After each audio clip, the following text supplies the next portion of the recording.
Appreciate the support, guys.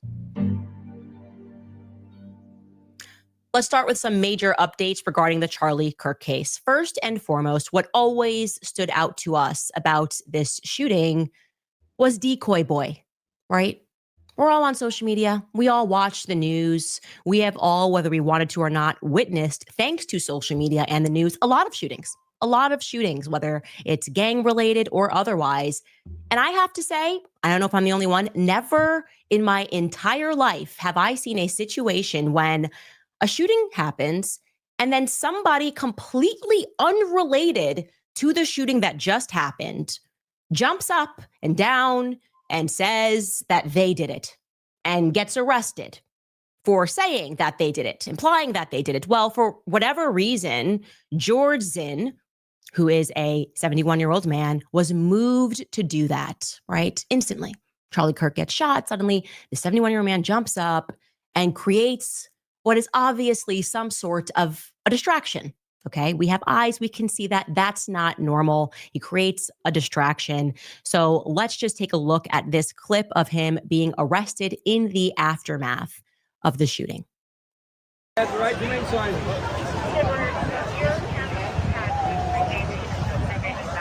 The messed up thing, while this guy was getting arrested, the real guy who shot him, Tyler Robinson, was getting away, making a 4-hour trip back home.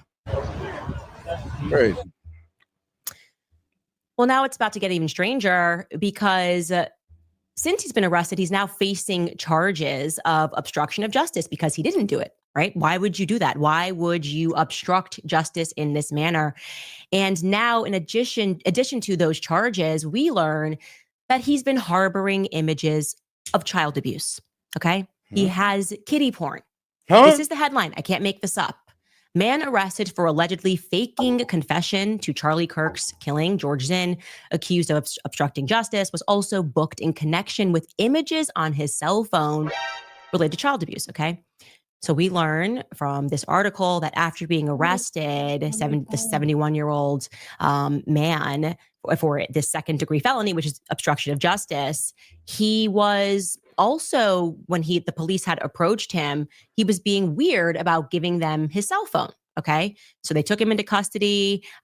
They treated him for a medical condition, and then they start asking this guy questions about, what are you doing? Can we see your cell phone? And he's being really cagey about giving over his cell phone. They're like, okay, we're trying to get to the bottom of why you would stand up and scream, shoot me, immediately following the aftermath of this murder. Okay.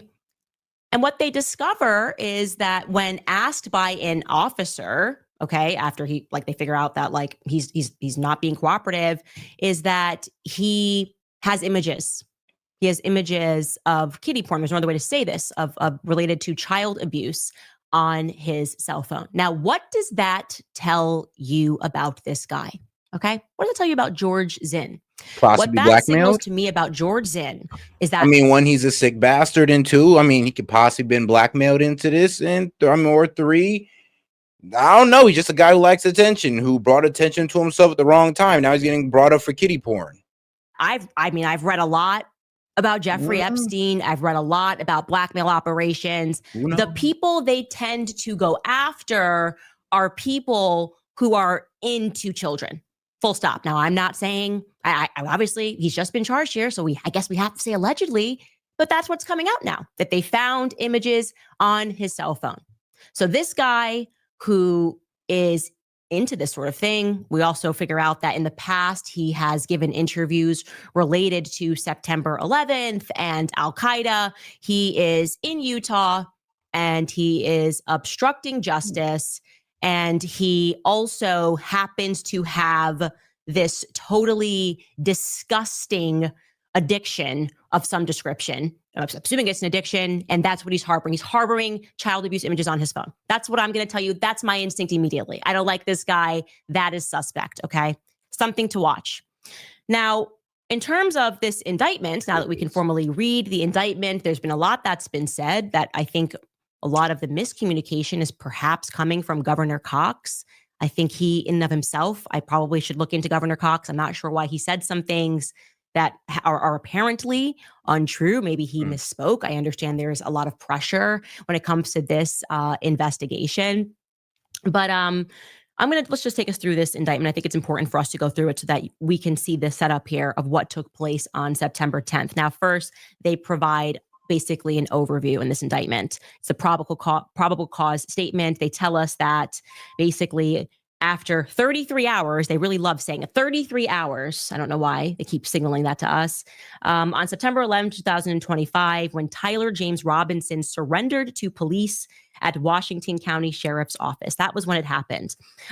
They found DNA consistent with Robinson on the rifle trigger. After shooting Mr. Kirk, Robinson hid the gun. They're going to get into that. Discarded the clothing that he was wearing when he fired the rifle, and he told his lover/roommate to delete incriminating text messages and not to speak with police. And also, they will be charging him count 6 because children were present at the time of the shooting. Okay, now, to get through this, we are told that the suspect, after this shooting took place, that there was a police officer who immediately looked upward and realized that he had heard the sign of a rifle, knew that it was obviously coming from the rooftops. They then began crawling through the footage to see what had happened. They tell us that this discovery led to an intensive review. Let me go actually back up to this paragraph. Police reviewed surveillance from the camera that was covering the roof and discovered that it recorded an individual that was dressed in dark clothing who had crossed the railing from the public walkway and dropped onto the roof at approximately 12:15 p.m. Now, just to very quickly, I'm going to just tell you, according to our timeline, we know that Charlie gets shot at 12:23 p.m. So they're now telling us that he was on that roof since 12:15 p.m. So he's setting up that shot, we can assume, for about 8 minutes. Okay. It goes on, although the individual moved out of the camera's view for a short time, the camera again captured the individual running across the roof and then low crawling to the area that the officer had recognized as where the suspected sniper had dropped into a prone shooting position. After a short time, which matches the known time of the shot, the individual arose and then ran across the roof to the northeast. So nothing in here implies that he had, taken apart the shotgun. That just seems to be now removed from the narrative altogether. It goes on to read that this discovery led to an intensive review of UVU surveillance recordings to attempt to track and identify the suspect. Surveillance revealed the following: that at approximately 11:51 a.m., the suspect had entered campus from the north. He is wearing a black shirt with an American flag in its center, a dark baseball cap, large. Shout out to my man D Wilson. He says, how do I submit a video? You can either try to send it here in the chat, or you can go ahead and email me and I'll go ahead and get it and I'll be on the lookout. Or like I said, you can just post it here in the chat and I'll be on the lookout. Sunglasses. Throughout the surveillance, the suspect keeps his head down and rarely raises his head enough to get a clear image of his face. As he proceeds across the campus, he is seen walking with an unusual gait. The suspect walks with very little bending in his right leg, consistent with a rifle being hidden in his pants. This unusual gait continues until the suspect is seen crossing the railing off the open walkway and onto the roof, where he leaves the camera's view. Okay, so the first thing I'm going to say is they've only sent us screenshots, right? We've only seen a picture of him coming up the staircase. It looked to me like both his legs were bending. I don't see why they don't just release. Why don't they just release this fully so we can make sure that this is the same person that we see walking across with a limp, right? That footage, which was provided by TMZ. Also, you will notice that nowhere in this indictment as we go on are they going to mention which Governor Cox spoke about. Like, first, he came in a different outfit. Remember, Governor Cox said he was wearing the light shorts and maroon shirt. The implication here being that maybe he came to come scout things, to check things out. At first, this is him, but then he comes back in the black outfit. This is missing from the indictment, and I'm wondering why. What is the explanation for that? That would be a part of it if you were scouting the shooting. Now they're just like, let's jump into the guy that is wearing black, and we're not going to give you footage. We're going to tell you that this is him, and you can assume that he slowly walked up this staircase and was obscuring his face from view. Okay.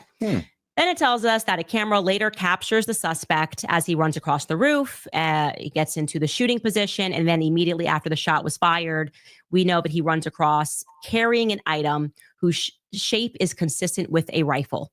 The suspect is then seen climbing down the roof. He appears to drop the item that he was carrying as he hits the ground in a controlled fall. He then picks up the item and runs toward the northeast end of the campus. It tells us that's how they then expand their crime scene investigation. They followed his escape path to the northeast end of the campus, where they believe the suspect left campus and entered a wooded area. In that wooded area, investigators found a bolt-action rifle wrapped in a towel. So again, there was no disassembly. It's wrapped in a towel. Presumably, that's how he covered it while he was running. The rifle contained 1 spent round and 3 unspent rounds. This is consistent with the facts officers observed at the time of and immediately after the shooting. There were no shell casings that were found on the roof, suggesting a bolt action rather than an auto-loading weapon, and only a single round was fired, okay? Then they tell us what was actually inscribed. And these are essentially memes. "Hey, fascist, catch," says one on one cartridge. You've got "Notices bulge." What's this on another cartridge? "Oh, Bella, chow, Bella, chow, Bella, chow, chow, chow" on a third cartridge. And on the fourth cartridge, it reads, "If you read this, you are gay, LMAO." Okay, they detailed that. The rifle, the ammunition rounds, and the towel were then sent for forensic processing, and that the DNA was consistent with Robinson that was found on the trigger and other parts of the rifle, the fired cartridge casing, and 2 of the 3 unfired cartridges and the towel. Okay, they were able to immediately locate the shooter. They were unable, to immediately locate the shooter. So that's when they published the photos of the shooter from their surveillance, and they asked for the public's help. Now we're going to get a little bit more of a narrative change, right? They tell us that as they continued their investigation on September 11th, Tyler James Robinson then walked in to the Washington County Sheriff's Office, and he is accompanied by his parents and a family friend to turn himself in. Okay. Now, again, he didn't confess yet, but he's here to turn himself in. Robinson's mother stated the following to police, that on September 11th, the day after the shooting, she saw the photo of the shooter in the news and thought that the shooter looked like her son. She then called her son and asked him where he was. He said he was at home sick, and that he had also been homesick on yesterday, September 10th, when the shooting occurred.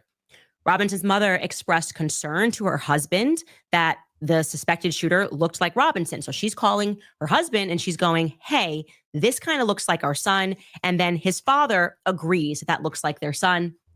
So Robinson's mother explained to the officers that over the last year or so, Robinson had become increasingly more political. He had started to lean more left. He was becoming more pro-gay and more trans-right oriented. That Robinson began to date his roommate, which is a biological male who was transitioning genders. We're going to get to him in a second. This resulted in several discussions with family members, but especially between Robinson and his father, who have very different political views. In one conversation before the shooting, Robinson mentioned that Charlie Kirk would be holding this event at UVU, which Robinson said was a stupid venue for the event.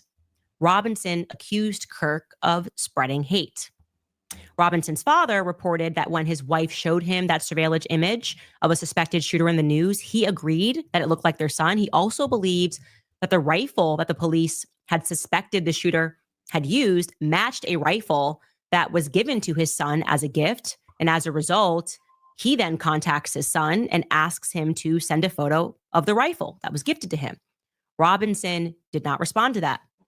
However, Robinson's father spoke on the phone with Tyler at that moment, and Tyler implied that he planned to take his own life. Now, his parents were then able to convince him to meet at their home, not to do that. And as they discussed the situation, Robinson implied is the word they use here, that he was the shooter, and stated that he could not go to jail and that he just wanted to end things. When asked why he did it, Robinson explained that there was too much evil and that this guy, Charlie Kirk, spreads too much hate. They talked about Robinson turning himself in, and they convinced Robinson to speak with a family friend who happens to be a retired deputy sheriff. And at Robinson's father's request, the family friend met with Robinson and his parents, and they convinced Robinson to turn himself in. Okay. Again, he did not confess, but he turned himself in. And they then detail that they tell him, hey, look, also bring in any clothes that you used because you don't want the police to then have to search the property of your parents. So anything that you use, you need to bring over. Okay. That doesn't exactly make sense because Robinson is living with his trans boyfriend, but that is. And shout out to my man Zoloff. He says, all this fuss over less than 1% of our nation. Easy fix. I mean, well, if we're talking about the trans Tifa, then I mean, you got a point. You got a point, Zoloff. Hey, yo, D. Wilson, shoot, you can go ahead and put the video suggestion in the chat, or like I say, you can just email it to me. Appreciate the support. Apparently, Robinson replies that at that moment that he had disposed of clothes in different area. So they're looking into that. Okay. Now we're getting to the roommate portion, which is very interesting to me. And I will tell you why. It's interesting to me because I obviously have had a lot of tips. I've had a lot of conversations with people that knew both of these individuals. When I say both, I'm referring to Tyler Robinson, who is being indicted, but also his boyfriend, who has not been indicted.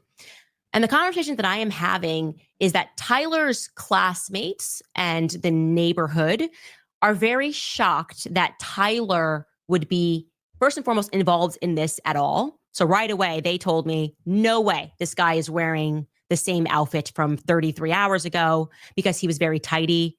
He sort of kept to himself, but he worked with his hands and he was kind of a good person. There were no signs here. Like this appears to them to be like, this is a very good family and that there were certain narratives out there that didn't make sense to them. Like they could not compute them as it pertained to Tyler Robinson. Okay. And they're saying there's no way if like they're not saying he couldn't have been involved. I very, very much want to be clear. I believe that Tyler Robinson was involved on the basis of this evidence, but rather that there's no way he could have acted alone, that this had to be a part of some wider plot. Okay.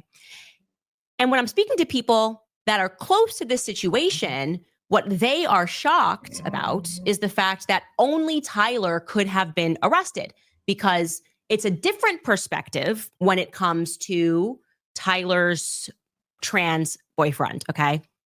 Yeah. Tyler's trans boyfriend's name is Lance Twiggs, and they are very shocked. In fact, the people that... I'm sorry, but just like... Brother,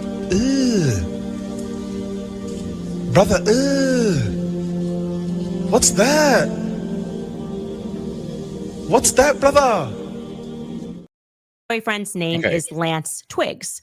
And they are very shocked. In fact, the people that are intimately involved in the situation are saying, we thought he was definitely going to get charged because apparently, and again, I'm going to say this allegedly, he had been arrested or taken in on the same day.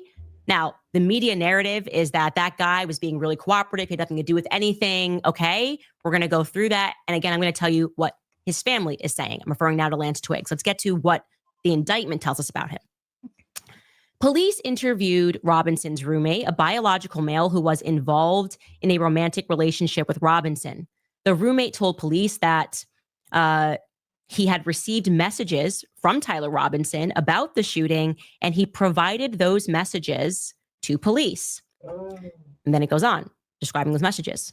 On September 10th, 2025, oh wait, they're not telling us the time.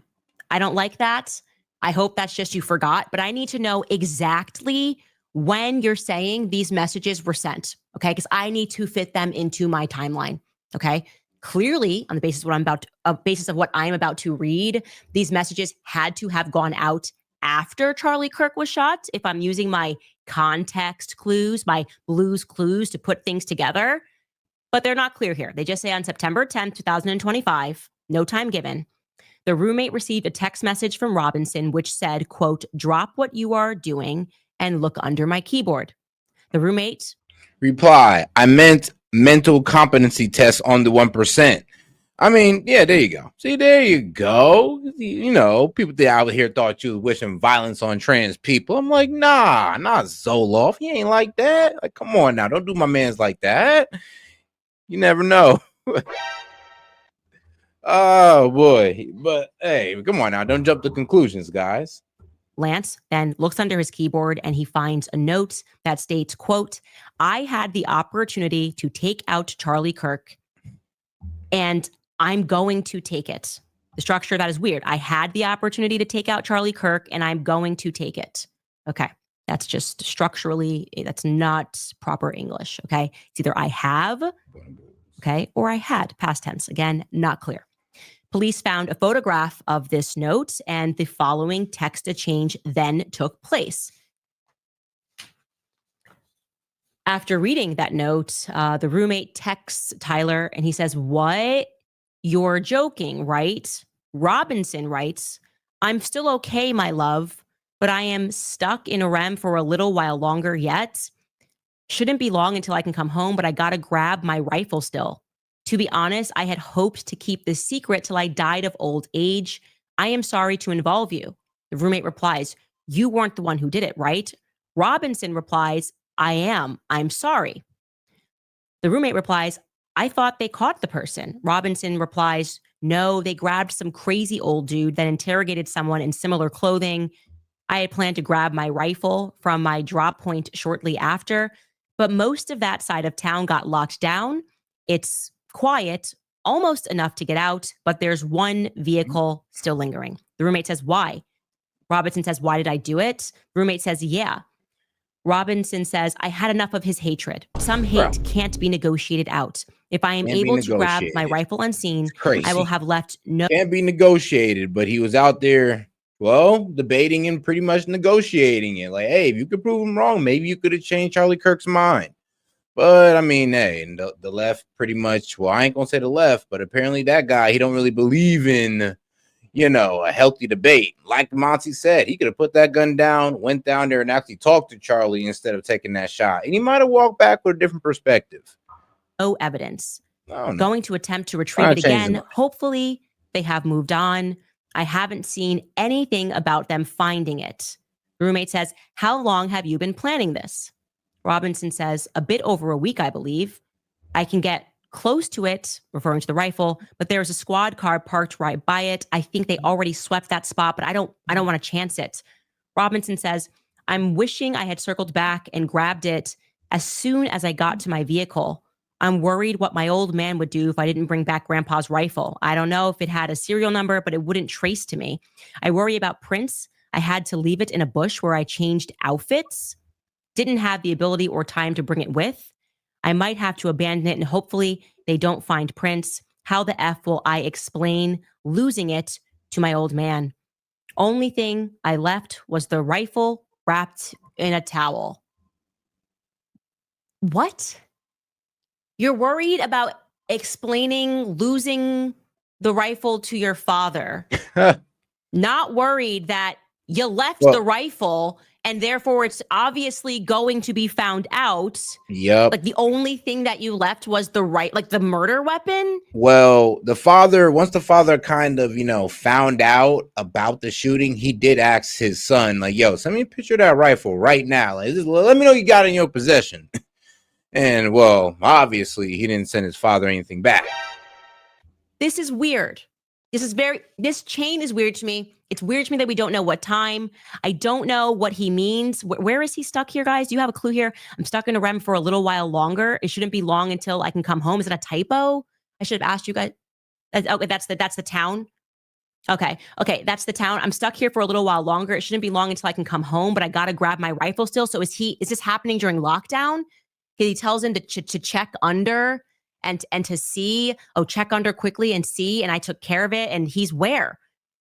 And now he's giving him an accounting of exactly what's taken place, which means if this is right after and they're still in lockdown, he's monitoring the situation? Because this is going to give us a timeline, whether they tell us when these messages happened or not. The fact that he already knows that they grabbed some crazy old dude and that they also interrogated someone in similar clothing, we're going to be able to go back and plot exactly when that happened, or at least when the public was informed. Because this whole correspondence is very strange to me. It's very strange to me. He then is even more explicit, talk about trying to cover your tracks, but then explicitly texting everything to your lover He says, the only thing I left was the rifle wrapped in a towel. Remember how I was engraving bullets? The effing messages are mostly a meme. If I see notices bulge on Fox News, I might have a stroke. All right, I'm going to have to leave it. That really effing sucks. Wow. Okay, so if this is our guy, oh, we're not done. Let's finish. That really sucks. He's got to leave it. And then he says, judging from today, I'd say grandpa's gun does just fine. I think that was a $2,000 scope. And then he does a winky face. And then he tells him, delete this exchange. And then Robinson says, my dad wants photos of the rifle. Yeah, there he you go. says, grandpa wants to know who has what. The feds released a photo of the rifle, and it is very unique. He's calling me right now, not answering. So his dad's calling him. Okay, well, the dad, this is interesting. When is this text chain taking place? Okay, because we just heard that, the dad, they figured it out the next day. They're making it sound like this all happened back to back. Is this happening over 2 days? Why not tell us this instantly so I can work it into my timeline? Okay, are these messages day one? And then what? They had no correspondence at all until he jumps right back in and says, my dad's calling me. Where were you when your dad called you? You guys live together. Why are you texting at all? Why didn't this kid immediately call? If they're in lockdown and he needs to go back and get his rifle, right? This kid could have, and I'm speaking about Lance, could have contacted immediately and said, I'm getting a confession right now. I don't like that we are not being told the exact timestamp of these messages because, my timeline demands it. To close loop on how this enters, I don't think they're that bad. Robinson says, my dad wants photos of the rifle. He says, grandpa wants to know who has what. The feds released a photo and it's very unique. He's calling me right now, not answering. Robinson says, well, since Trump got into office, my dad has been pretty diehard MAGA. Robinson says, I'm going to turn myself in willingly. One of my neighbors is here. He is a deputy for the sheriff. Robinson says, you are all I worry about, love. I'm much more worried. The roommate says, Lance says, I'm much more worried about you. Robinson says, don't talk to the media, please. Don't take any interviews or make any comments. If any police ask you questions, ask for a lawyer and stay silent. You think he ain't going to take interviews? How you guys feeling about that? I think it's very unlikely that he's not going to take interviews. He's going to take some interviews. I don't know why. Those people, they love attention. I mean, that's the whole reason why they do the whole trans BS, because they love attention. Well, most of them. Yeah. Mark is going to jump on and say something. Go ahead, Mark. Yeah, he's the guy that's always in my ear. Not always. I just noticed that around some of these exchanges, there's ellipses above them. You're breaking up a little bit. What'd you say? Around some of these exchanges, there's ellipses above. If you look really closely, yeah, and it looks like they're cherry picking certain exchanges, so that my dad is super MAGA just comes out of nowhere because they picked it from a totally different part of the conversation. Yeah, these messages are clearly doctored, is what I would say. They're doctored. Now, they could decide why they're doing that. Tyler's being forthcoming. We're protecting him in some capacity. I find that to be unacceptable. Okay? Unacceptable. I want every single text message. I want timestamps. It is conspicuous that you are not telling us when this was sent, because it sounds like it's when the campus is on lockdown and he's got to go back and he's got to clean up. And then all of a sudden we're in the next day when his dad is getting clued in after the picture's been released. They're not telling us that. Okay? And you have a right to be a little bit uncomfortable about that, because I'm a lot of bit uncomfortable about that. We need full answers. Further to that point, I have found this strange from the beginning that for whatever reason, we're not hearing too much about this Lance guy other than like he's been extremely cooperative.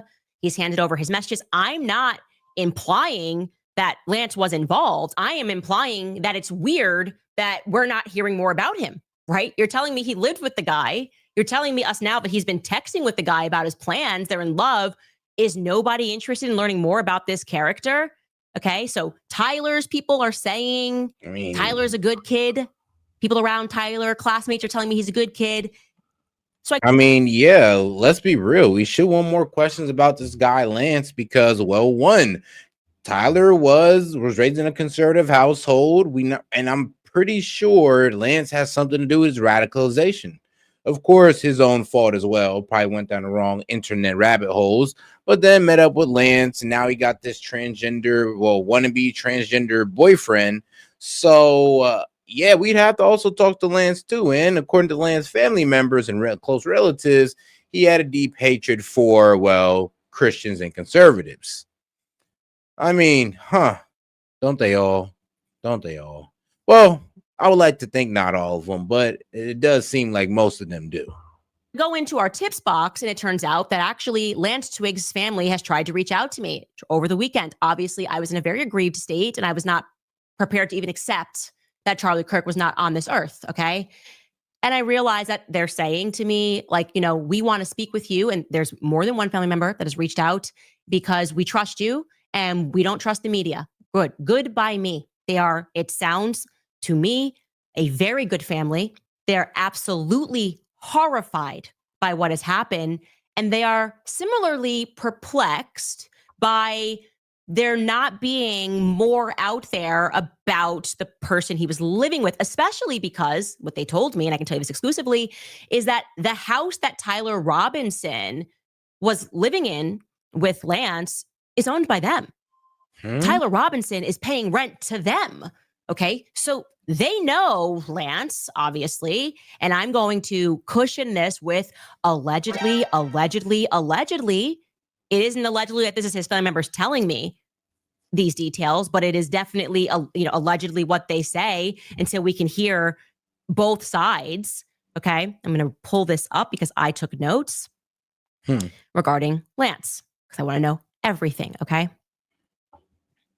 Lance, they told us, went to live with his relatives, so no longer in the house with his mother and father. Again, allegedly, his parents kicked him out junior year of high school because he was problematic. He just had issues. And at that time when they kicked him out, that wasn't exactly what they are saying legal for them to have. And we're talking about Lance Twiggs, the boyfriend, the wannabe transgender boyfriend of the shooter Charlie Kirk, Tyler Robinson. Done that, but again, he went to live with relatives and he has issues. They say that he allegedly has a lot of issues with drinking. That Christmas, approximately 3 years ago, he almost overdosed. He drank a bottle of vodka. They are telling me that they were there. They were present for this. And fear began to spread about whether or not even the family would be able to take care of him because of issues that he was having. Okay, he graduates high school, and then essentially the extended family says, we can't keep you in our home because of his behavior. Just this past Easter Sunday, they are telling me that he showed up on drugs and he was spouting out of his mouth about political stuff. And at this point, they felt that he could not be around children, that they felt that he had become increasingly more radical, increasingly more dangerous, and just sort of off the rails. They said that they're unhappy that the media is presenting him in this like manner, like he's just this kind of like soft guy, or like, a person that was just transitioning. There's like nothing problematic. There's no prodding. They don't buy the story. Okay. Lance's family is telling me that they are not buying the current story and that they feel that more people are involved.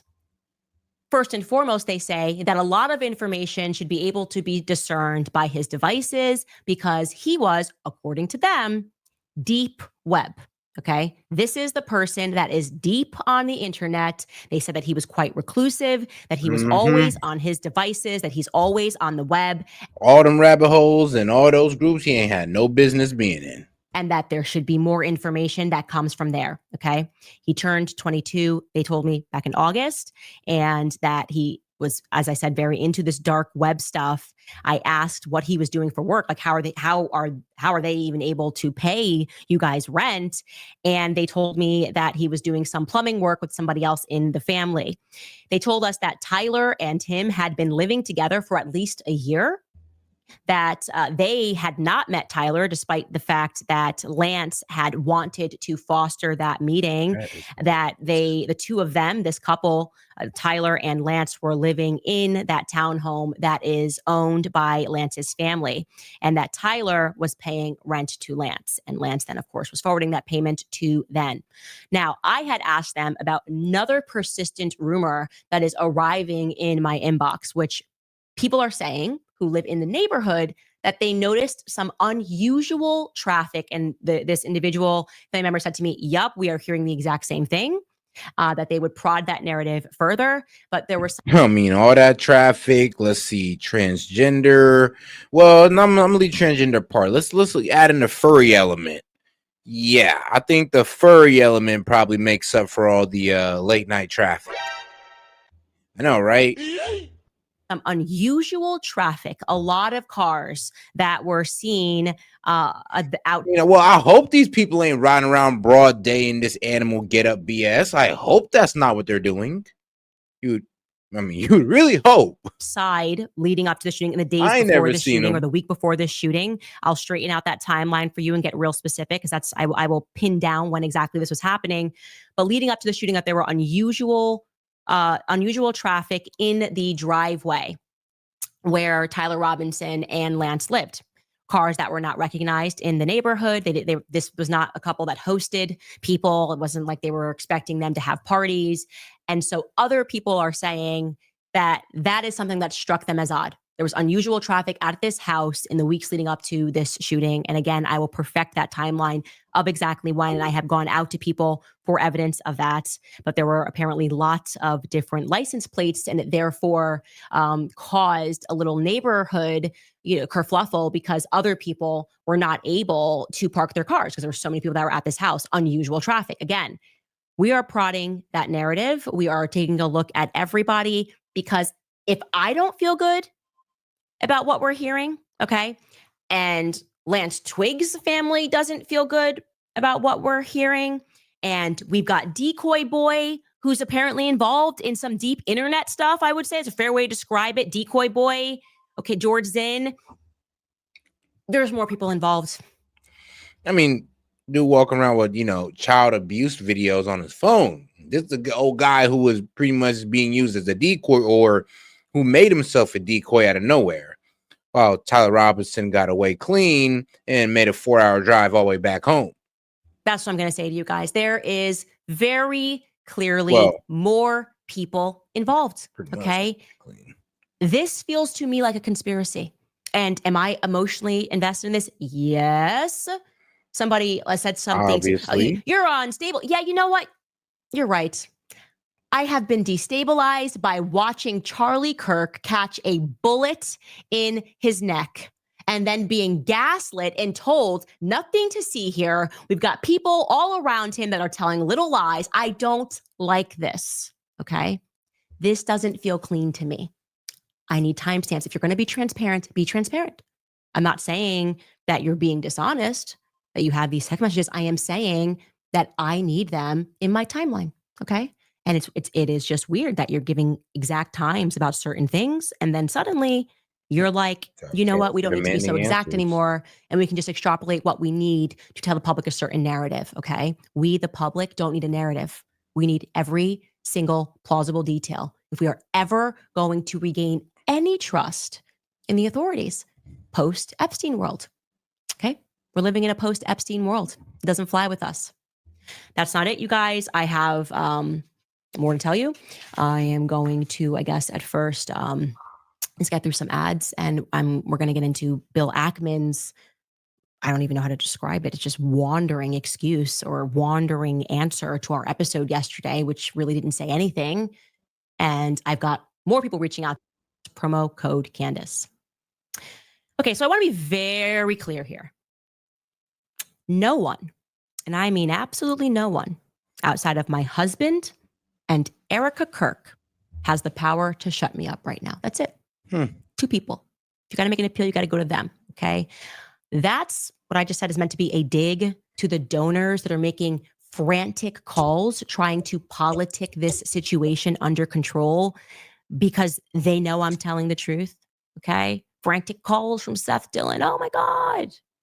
The truth is that Charlie was under immense pressure and he was facing financial threats over his shifting stance on Israel, over who he was hosting, from his podcast to. And let's be honest, people did notice Charlie Kirk to be one of the biggest defenders of Israel, and the naysayers will call him one of the biggest shills for Israel. Either way, that man defended Israel. People that were on stage at America Fest. I guess he was coming to the light on some facts.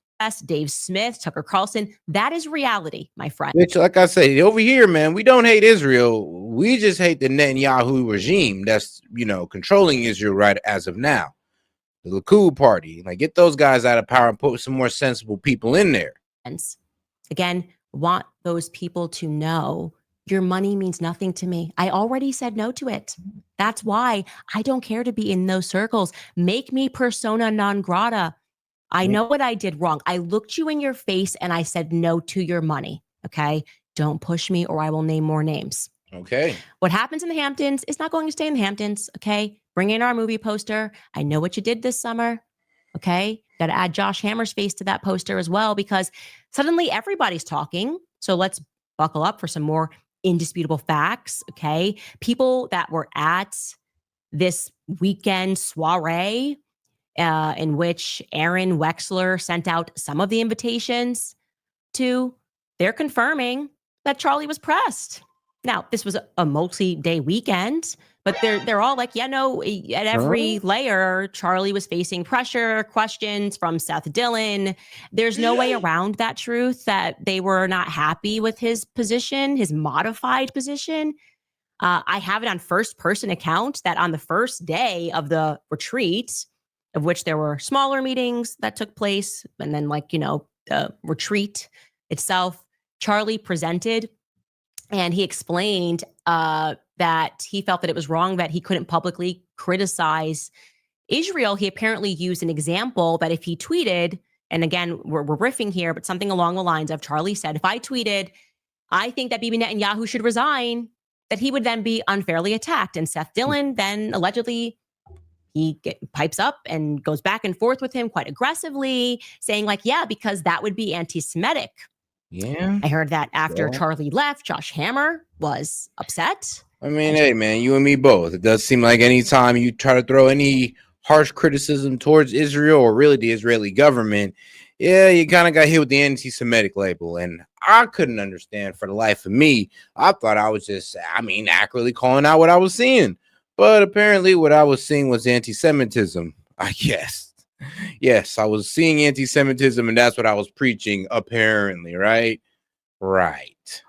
Josh Hammer, I know for a fact, was a part of the beehive that was swarming him about people that he was having at his conferences. I know for a fact. So if you'd like to dispute that, Josh Hammer, and release your text messages and pretend that you were just chill and supportive and thumbs up, cool. I welcome you on this platform, okay? You are allowed to literally sit next to me and say, that isn't reality, and here's how it all went down. When I was the greatest supporter, and I never cared about who he had, even though I got destroyed in debate by Dave Smith on his stage, I was cool with that. I love free speech. It's amazing, okay? I am offering you my platform to do that. I'm not here. I'm not in the business of smearing, okay? I need answers, and I don't like the fact that people are telling small lies and they're misrepresenting things. Okay.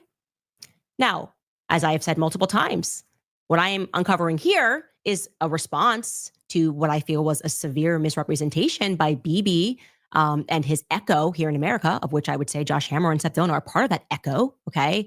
I am in no way attacking that narrative and associating it with the events that took place on Utah's campus. But I don't like little lies. So let's attack this lead up. Okay. Let's attack this lead up because there's no reason for Bibi to have lied, as I've said many times. We talked about Bill Ackman a lot yesterday. I talked about Bibi Netanyahu, the phone call, the do you want to come to Israel kind of trip kind of thing that to me, as I've experienced, has been a lace threat when I was going off the reservation of Israel by asking perfectly sensible questions. I kind of got these invites from people like, once you speak to this person, you'll see things. Anyways, Bill Ackman responds to yesterday's episode. Okay. And I have it. Hold on. I printed this out. Let me find it. Okay. Here it is. It's actually right here in front of me. There are two ways to describe his response. I would describe it either as a CVS receipt. You buy one item. Next thing you know, you're holding 27 pages. You don't know why. I don't understand. I bought one chapstick and here we are. You can also describe it as like an online recipe, something looks good. Lucille online recipe. Oh, I want to make that. You want to know how to make latkes. But first, homemade chef Ackman has to tell you about how this recipe reminds him of his bubby's house and that Hanukkah they spent in Israel and all the kids love it. And you're like, bro, just how many cups of shredded potato? Please, just give us the ingredients. This is his tweet. I printed his tweet out on 2 pages. Okay. I don't know. You got to bring back the word count. This Twitter was not meant for this. Okay. And because I will not be teaching a seminar or this semester on Ackman's 955 word response, I'll just provide you here with the highlights. Okay. Okay. So he sets it up that he's a victim of something that never happened. Everybody watched my episode yesterday. Okay. I never said the sentence, Bill Ackman blackmailed Charlie Kirk. That never happened. But of course, he's doing the typical, the Israeli brand thing is I'm a victim. And let me tell you why I'm a victim. So he just sets it up. And I don't know why he's putting these things in parentheses of Charlie's supposed evolving stance. Okay, we can watch clips of that in a little bit. It's not supposed. And saying it's supposed doesn't make it so. But he then says, Candace also intimated that I, quote unquote, blackmailed Charlie. No full sentence there because I never said it. I never said Bill Ackman blackmailed Charlie. There was a file presented, do this or else, okay? And I wouldn't have said that, okay?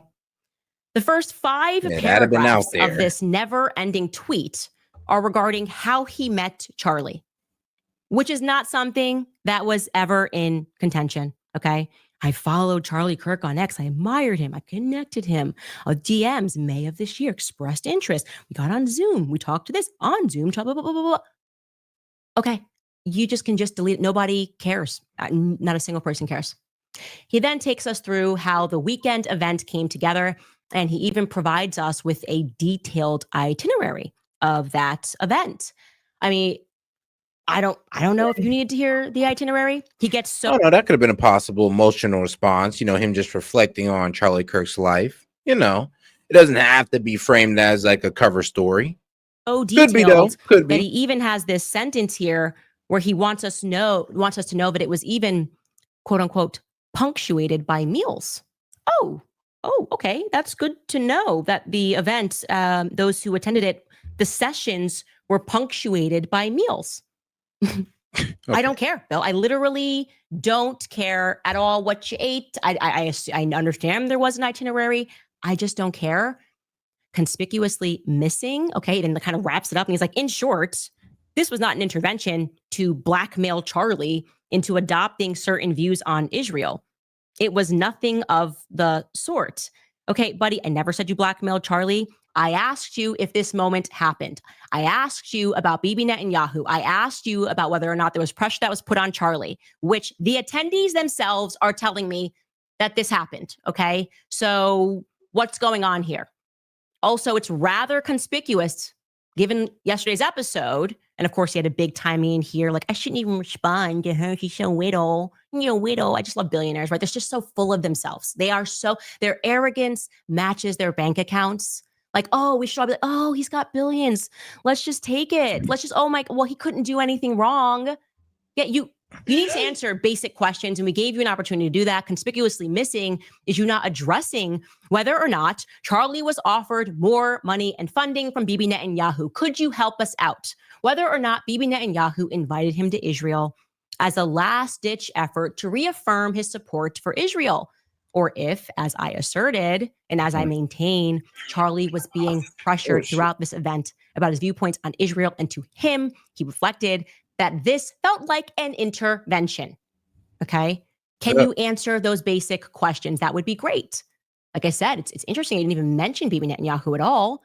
You can stand up to him. And does anybody want to jump in and say, no, yeah, the letter Charlie wrote him in May was just like a glowing, he just was overcome with passion and said, I love Israel. You guys are amazing. You're beautiful. We're going to win this thing and you're perfect and doing nothing wrong. Love you, Bibi.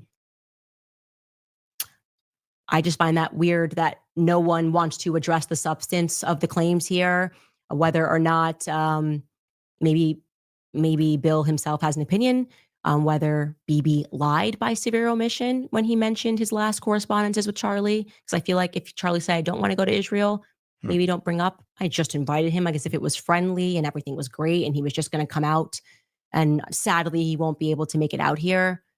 And regarding, just the public here, if you're trying to decide what's real and what's fake, whether or not what we're telling you is real or fake, you can take Charlie in his own words. I mean, shout out to Village Crazy Lady on X. She's a great follow. She just reads Bill Ackman's diatribe and says, okay, she goes through the itinerary. Bill Ackman just confirmed that he hosted his meeting with Charlie on August 4th and 5th. Here's Charlie talking to Megyn Kelly the very next day on August 6th. Now, how do you think that meeting went down? Oh, yeah, forgot to tell you that. That's the next day, okay? That is the next day that Charlie sits down and vents his frustration about how he is being treated. Take Charlie in his own words. And by the way, yesterday, we only showed one portion of what Charlie said to Megyn on that show. Go watch the full thing. Remember, he's with